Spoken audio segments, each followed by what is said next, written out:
नमस्कार दोस्तों, आप इस कहानी में जानेंगे कि कैसे एक कछुए से दोस्ती करने के बाद एक नन्ही चिड़िया को हिम्मत मिलती है और वह अपनी ज़िंदगी जीना शुरू करती है। चिड़िया अपने 4 बच्चों को जन्म देती है, जिसमें इसका नाम रिमी रखा गया है। रिमी अपने बच्चों को जन्म देती है, जिसमें से सबसे छोटी चिड़िया का नाम चिंटी रखी हुई है। रिमी का स्वभाव बहुत ही बुरी और निर्दयी होती है। न जाने क्यों रिमी अपने बच्चों को वैसे नहीं रख पाती जैसे कि बाकी माएँ रखती है। इतना हंसता खेलता और अच्छा परिवार होने के बाद भी रिमी अपने ही खुशी को नज़र लगाने में तुली होती है और अपने बच्चों को प्यार करना तो दूर, उसे अच्छे से बात तक नहीं करती। देखते ही देखते बच्चे थोड़े बड़े होने लगते हैं। रिमी अपनी सबसे छोटी बेटी चिंटी, जिसे वह सबसे ज़्यादा नफरत करती है, न जाने क्यों उसे वह हर वक्त सिर्फ इतना ही कहती है कि तुम अपने जीवन में कुछ नहीं कर सकते, न ही तुम कुछ बन सकते हो और न ही तुम कुछ करने के काबिल हो। यह बात चिंटी बचपन से सुनते आती है और चिंटी सच में यह बात सच मान बैठती है कि वह अपने जीवन में कुछ नहीं कर पाती। रिमी के लगातार यही बोलने पर चिंटी यह बात स्वीकार कर लेती है और वह सच में उड़ने की कोशिश भी नहीं करती। रिमी का स्वभाव तो बहुत ही बुरा रहता है। वह अपने बच्चों को उम्र से पहले ही उड़ने के लिए कोशिश करने कहती है और बच्चे जैसे तैसे करके उड़ना सीख जाते हैं। पर चिंटी, जो कि बहुत ही छोटी रहती है, उसे उड़ने में थोड़ी तकलीफ होती है और वह सीख भी नहीं पाती। एक दिन की बात है, रिमी अपनी सबसे छोटी नन्ही चिड़िया को धक्के मारकर घोंसले से गिरा देती है और चिंटी ज़मीन में गिरकर रोने लगती है। चिंटी को यह बात समझ में नहीं आता कि उसकी माँ ने उसे धक्का क्यों दिया और रिमी, जो कि बहुत ही स्वार्थी है, वह सिर्फ उसे इसलिए गिरा देती है क्योंकि उसे इतना समय नहीं दे पा रही है और वह बहुत ही छोटी है। रिमी सोचने लगती है कि चलो कम से कम उसे छुटकारा तो मिला, उसे अब किसी का भी जिम्मेदारी लेने का कोई ज़रूरत ही नहीं है। रिमी बहुत खुश होती है और अपना ज़िंदगी वैसे ही जीती है जिसका सपना वो बहुत पहले से देखती आ रही है। हाँ, शायद कुछ लोग ऐसे होते भी हैं जो शायद सच में अपने बच्चों से प्यार नहीं करती। अब क्योंकि चिंटी तो इतनी छोटी होती, उसे समझ में यही नहीं आता कि उसकी माँ ने उसे धक्का क्यों दिया। चिंटी मन ही मन रोती और इंतज़ार करती, यह सोचकर कि उसकी माँ उसे वापस लेकर जाएगी। पर रिमी इतनी स्वार्थी होती है कि उसे यह तक याद नहीं रहता कि उसने चिंटी को कहाँ धक्का दिया है। देखते ही देखते कुछ दिन ऐसे ही बीत जाते और उसी क्षण एक कछुआ नदी के किनारे से होकर वहाँ से गुजरने लगता है। तभी वह देखता है कि पास में कोई एक नन्ही चिड़िया बैठी हुई है, जिसे शायद जंगली बिल्ली हमला करने को देख रही है। कछुआ जल्द से जल्द उसके पास जाता और उससे पूछता कि नन्ही चिड़िया, तुम ज़मीन पे क्या कर रही हो? तुम उड़ क्यों नहीं रही हो? तुम्हें तो पता होगा कि ज़मीन तुम्हारे लिए खतरा है, तुम्हें तो आसमान छूना है, तुम ज़मीन में क्या कर रही हो? अब क्योंकि चिंटी को यह पता ही नहीं होता कि उड़ना क्या होता है, तो वह कछुए का बात समझ नहीं पाती और सिर्फ लगातार रोती ही रहती है। देखते ही देखते कछुआ, जिसका नाम कहानी में मोसू रखा है, मोसू और चिंटी अच्छे दोस्त बन जाते हैं। कुछ दिन यूं ही मज़े से बीत जाते हैं और देखते ही देखते चिंटी बड़ी होने लगती है। उसके पंख भी आने लगते हैं, जिससे कि वह अब उड़ सकती है। पर अफसोस, चिंटी को यह पता ही नहीं है कि उड़ना क्या होता है। वह तो यह मान कर बैठी है कि उसे उड़ना आता ही नहीं है और न ही वो कुछ करने के काबिल है। एक दिन की बात है, कछुआ और चिंटी एक साथ नदी किनारे बैठे होते हैं और थोड़ी सी शाम हो जाती है। दोनों आपस में बात करने लगते हैं और कछुआ चिंटी से पूछता है, चिंटी, तुम्हें कभी आसमान की तरफ देखकर यह नहीं लगता कि तुम भी बाकियों के जैसे उड़ सकती हो? तो चिंटी कहती, उड़ना वो क्या होता है? मेरी माँ ने तो मुझे कभी सिखाया ही नहीं। क्योंकि कछुआ बड़ा होता है उम्र में, तो कछुआ चिंटी की बात समझने लगता है। वह समझ जाता है कि इस नन्ही सी बच्ची के मन में बचपन से ही बहुत ही बुरे, बहुत ही खराब शब्दों का प्रयोग किया है, इसीलिए यह शायद उड़ना तो छोड़ कुछ सोचने के भी काबिल नहीं है और अपने आप को सिर्फ कोसती ही रहती है। हाँ, इसके मन में शायद किसी ने बहुत बुरा प्रभाव डाला है। चिंटी कहने लगती है कि मोसू भैया मैं तो सिर्फ आपके साथ ही रहूँगी, हम लोग यहीं रहेंगे, हम लोग एक साथ रहेंगे।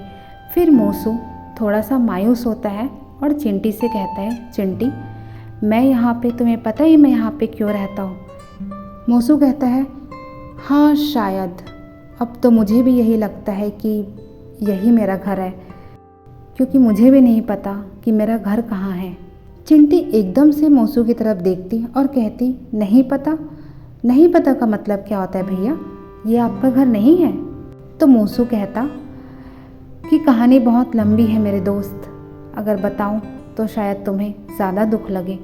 तुम्हारी ही ज़िंदगी के जैसा मेरा ज़िंदगी भी कुछ इसी तरह दुख से भरी हुई है, और मेरे परिवार के रहते भी मैं आज बिना परिवार का हूँ। तो चिंटी कहती, तो मुझे बताइए कि आपका परिवार कहाँ है? मोसू कहता, एक बड़ी सी नदी थी जिसमें मैं, मेरा भाई बहन, मेरे माँ पिता सब एक साथ रहा करते। जब बारिश का मौसम आया तो बारिश की वजह से नदी का पानी का बहाव बहुत तेज़ हुआ और उसमें से मेरे परिवार बह गए। पर उस समय की बात है जब नदी से सब नीचे बह रहे थे, तब मुझे समझ में नहीं आया कि मैं क्या करूं, मैं कैसे बचाऊं अपने परिवार को। पर मेरी माँ ने कहा, तुम्हें रुकने की ज़रूरत नहीं है, तुम हमारे साथ चलो, जल्दी आओ, तैरो, हमारे साथ चलो, मोसू नीचे आओ, जल्दी आओ।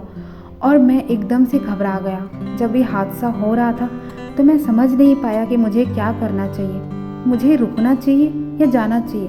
पर नदी का बहाव इतना तेज़ था कि मैं समझ ही नहीं पाया, और इसके पहले कि मैं कुछ समझ पाता मेरा पूरा परिवार बह चुका था, और मैं आज तक मेरे परिवार को ढूंढते आ रहा हूँ। मुझे नहीं पता कि वह किस नदी में होंगे, पर मुझे इतना पता है कि वह मेरे आसपास ही हैं, पर मैं देख नहीं पा रहा हूँ।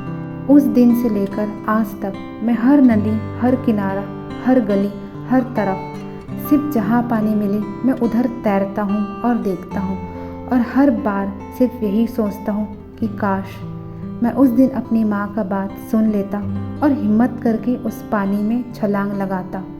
पर मेरे डर की वजह से मैं अपना परिवार खो चुका हूँ, और यही बात मैं तुम्हें समझाता हूँ कि अगर तुम डरती हो तो तुम कुछ भी नहीं कर पाओगी। हिम्मत दिखाओ चिंटी, तुम्हें उड़ना सीखना पड़ेगा। इतना कहते कहते मोसू और चिंटी दोनों रोने लगते। चिंटी को कुछ समय तक यह बात समझ में ही नहीं आ पाता कि मोसू इतना दुखी होते हुए भी इतना खुश रहता है और वह मेरे लिए इस नदी में रुका है। ऐसा कहते हुए मोसू वहाँ से चला जाता है, और चिंटी रात भर वहीं बैठे सोचती रहती है कि मेरे लिए मोसू ने अपना परिवार ढूंढना बंद कर दिया, वो सिर्फ मेरे लिए इस नदी किनारे रुका है। वहीं दूसरी ओर मोसू सुबह जब उसी नदी किनारे आता तो चिंटी के आने का इंतज़ार करता। सुबह से शाम हो जाती पर चिंटी वापस नहीं आती। मोसू बहुत ही घबरा जाता और यह सोचता कि शायद मैंने चिंटी को कुछ बहुत बुरा बोल दिया, इसलिए शायद चिंटी मुझसे नाराज़ हो गई है और वह मुझसे मिलना नहीं चाहती है। देखते ही देखते 1 और 2 दिन ऐसे ही बीत जाते हैं, पर चिंटी आती ही नहीं है। वहीं दूसरी ओर चिंटी उड़ने की कोशिश करती है, यह सोचकर कि मैं मोसू भैया का परिवार वापस ढूंढ कर रहूँगी।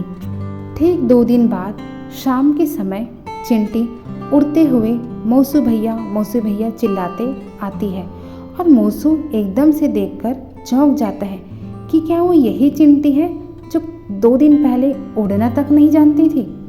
मोसू कहता है, चिंटी नीचे आओ, क्या वो तुम हो जो उड़ रही हो? चिंटी नीचे आती है और कहती है, मोसू भैया आपके लिए एक खुशखबरी है। मोसू कहता है, क्या? हाँ, वो तो मुझे दिख रहा है कि तुम उड़ने लगी हो। चिंटी कहती है, इससे भी बड़ी खुशखबरी है मेरे पास। मोसू फिर कहता है कि इससे बड़ी खुशखबरी अब मेरे लिए भला क्या हो सकता है? चिंटी कहती है, अब आपका इंतज़ार का घड़ी खत्म हुआ। आप जिस नदी में रहते हैं, मैं जैसा जैसा कहती हूँ आप मुझे ऊपर से देखते जाइए और मेरे साथ साथ पीछे चलते रहिए। कुछ समय के बाद, कुछ दूरी तय करने के बाद मोसू देखता कि उसका परिवार उस नदी में रह रहा है। मोसू को एक पल के लिए समझ में ही नहीं आता कि क्या ये मेरे ही परिवार वाले हैं। चिंटी ये सब क्या हो रहा है?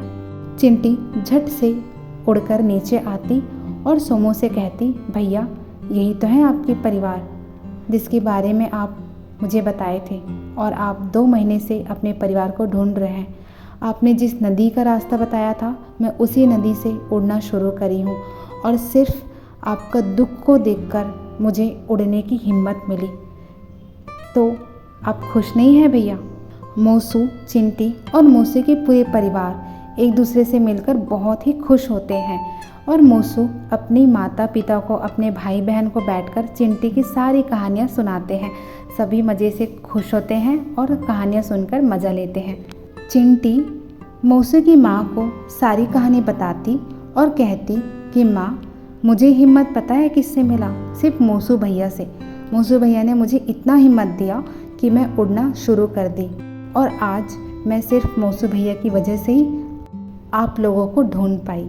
तो दोस्तों, हमें इस कहानी से सीख मिलती है कि चाहे लोग कितना भी कहें कि तुम कुछ भी नहीं कर सकते, तुम वैसे लोगों की बातों को नज़रअंदाज करना शुरू करो और उन लोगों को दिखाओ कि तुम कुछ कर सकते हो। लोगों की कही हुई बातों को अपने दिल से ना लगाएं और यह मानना कि मैं कुछ नहीं कर सकता सिर्फ क्योंकि लोग कहते हैं, यह बहुत गलत है। और शायद यही बातें हमें इतनी कमज़ोर बना देती है कि हम शायद सच में वह नहीं कर पाते जिसके काबिल हम सच में होते हैं। तो दोस्तों, लोगों की बातों का नहीं, सिर्फ अपने ऊपर भरोसा रखें, और हो सके तो अच्छे लोग और अच्छे दोस्तों, अच्छे परिवार के बीच में रहें, ताकि वो लोग आपको हिम्मत देते रहें आगे बढ़ने की और ज़िंदगी जीने की। तो कहानी ख़त्म हुई, और आप लोग मुझे कमेंट सेक्शन में बता सकते हैं कि आपको कहानी कैसी लगी। Thank you so much for watching.